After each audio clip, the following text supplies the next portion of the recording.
Proclamação do Evangelho de Jesus Cristo segundo Mateus. Glória a vós, Senhor. Naquele tempo, dirigindo-se Jesus aos chefes dos sacerdotes e aos anciãos do povo, disse-lhes: Escutai esta outra parábola. Certo proprietário plantou uma vinha, pôs uma cerca em volta, fez nela um lagar para esmagar as uvas e construiu uma torre de guarda.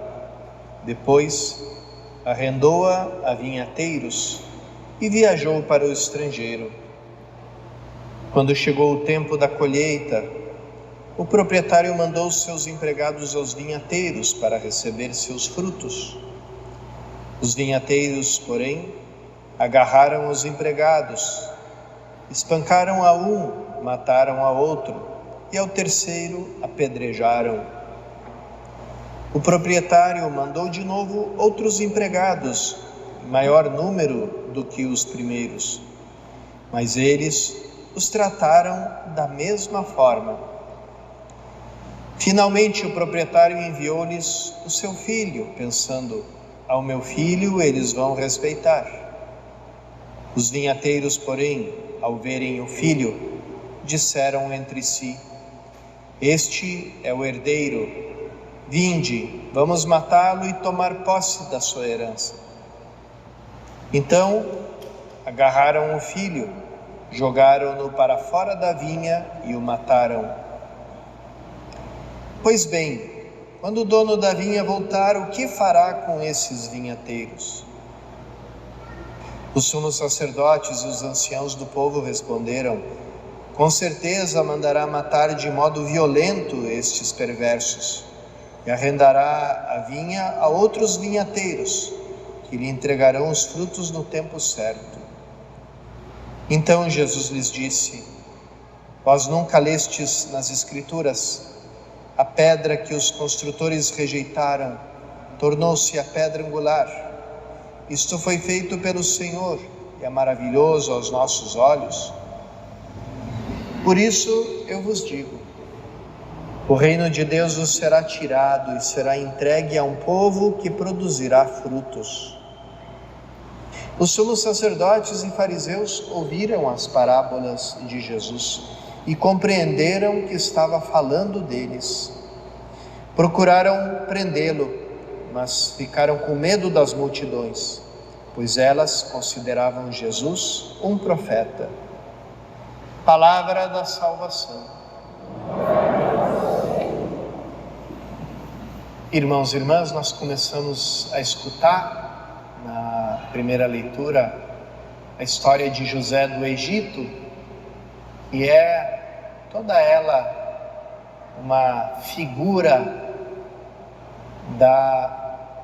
dos mistérios da vida de Jesus, o filho amado, filho predileto, que por inveja é levado, vendido pelos seus irmãos, e que pela providência de Deus acaba se tornando o salvador deles, porque vai ao Egito na condição de escravo, mas depois de uma série de acontecimentos, acaba se tornando o primeiro-ministro do Egito, responsável pelo suprimento de alimentos, de grãos, numa época, nos anos de penúria.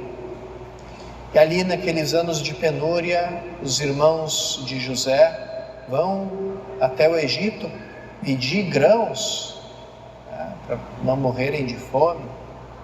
Eles encontram José, não reconhecem mais ele, mas ele se dá a conhecer a eles: eu sou José, o irmão de vocês, o irmão que há muitos anos atrás vocês venderam como escravo.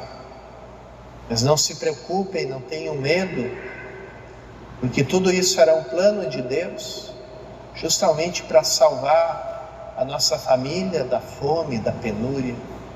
Então, ali na figura de José começa a aparecer a figura do Salvador, que é rejeitado pelos seus irmãos, e no próprio ato da rejeição ele transforma isso num ato de salvação, como depois vai acontecer com nosso Senhor Jesus Cristo. Ele, sentenciado à morte, pelos pecadores que somos todos nós, faz da sua morte um ato de amor, de doação de vida, de salvação, e salva da morte aqueles que o condenaram à morte. Pelo mesmo ato em que nós condenamos a Cristo pelo nosso pecado, Ele nos salva.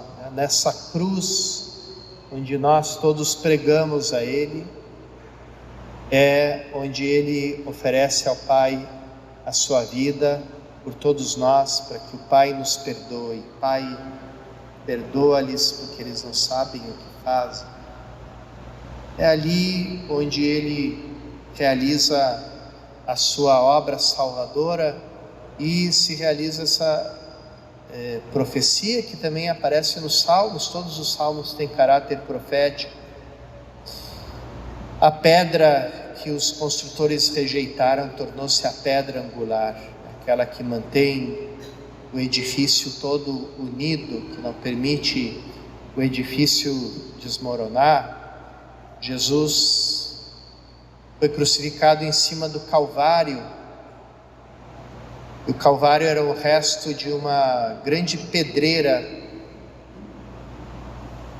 que ficava fora de Jerusalém e que tinha sido toda já escavada. Toda a pedra que tinha nesse grande monte tinha sido escavado, e ali tinha ficado uma grande cratera, e ao pé dessa cratera tinha ficado um pequeno montinho, porque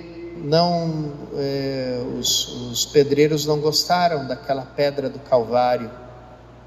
Para eles era uma pedra ruim que não servia para construção, então eles deixaram ali. Foi o último resquício daquele monte que tinha ali antes, onde ficou uma cratera. Ali do outro lado dessa cratera estavam escavados os sepulcros, um dos quais foi o sepulcro de Cristo. Isso até hoje, o lugar onde ficava o Calvário e o lugar onde ficava o sepulcro, ambos estão debaixo da mesma igreja em Jerusalém. Então, Jesus, na verdade, é essa pedra rejeitada que se tornou a nossa pedra angular, a pedra que mantém unido o edifício que é a sua igreja.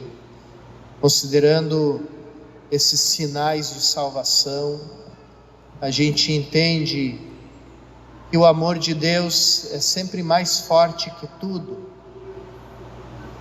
É maior que o nosso pecado, é maior que as nossas mediocridades, maior que as nossas falhas, os nossos limites, maior que os nossos egoísmos. E tudo aquilo que a gente faz